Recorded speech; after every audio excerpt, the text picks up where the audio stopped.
ឥឡូវដល់វេនខ្ញុំញ៉ាំនំបញ្ចុកហើយបងប្អូនចានេះបន្លែដែលខ្ញុំត្រូវដាក់បន្ថែមចូលទៅក្នុងនំបញ្ចុកគឺធំធេតចាធំធេតស្របសេចក្តីទៅគឺខ្ញុំចូលចិត្តបន្លែចាសុំចានមួយមកចូលចិត្តបន្លែអញ្ចឹងដាក់បន្លែឲ្យច្រើនបើអត់មានបន្លែច្រើនដូចជាញ៉ាំនំបញ្ចុកទៅវាល្អល្អណារសជាតិហ្នឹងត្រូវយើងលក់នឹងបន្លែបានច្រើនចានេះហើយមាន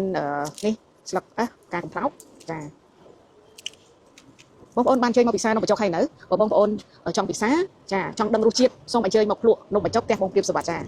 ភ្លក់រសជាតិដល់ឆ្ងាញ់អូយម្នេះជីហើយសំខាន់គឺខ្ញុំចូលចិត្តថែមផលិតទៀតអូយមិនដឹងញ៉ាំទេខ្ញុំនឹងឆ្ងល់ណាស់ហើយខ្ញុំចូលចិត្តដាក់ម្ទេសហុយតិចហុយតិច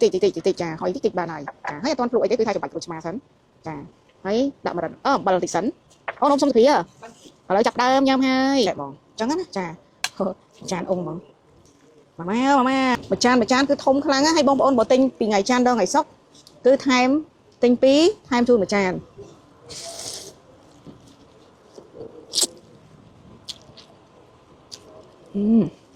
ឆ្ងាញ់ណា